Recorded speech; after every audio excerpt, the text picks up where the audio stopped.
bemorning quvug'ida ampula aniqlandi. Assalomu alaykum.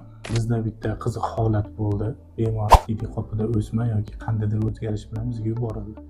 Biz bemorni tekshirganimizda bemorning quvug'ida qandaydir yot jism aniqlandi. Aniqlangan yot jismga chuqurroq tekshiruvlar o'tkazildi. Bemorga sistoskopiya, ya'ni tabiiy peshob yo'lidan kirib, apparat yordamida kirib ko'rilganda bemorning quvug'ida ampula aniqlandi. Ukolda ampulasi. Bemorga rejali tarzda o'zi aslida bu bunaqa murakkab operatsiya emas, lekin qiziq holat bo'lgani uchun yoritib boryapmiz buni.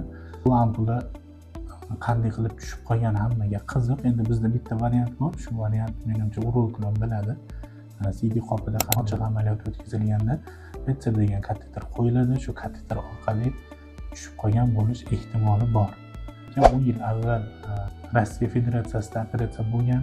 Shu operatsiya bo'lgandan beri bemorda shu tiqilish hissi paydo bo'lgan. Shu his bilan bemor hech qayerga murojaat qilib bormagan.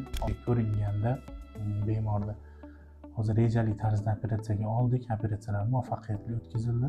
Ushbu operatsiya CD qopidan yot jismni, ya'ni ampulani olib tashlash amaliyoti o'tkazildi. Hozirda bemorning holati yaxshi, uyiga javob berishga tayyorlangan.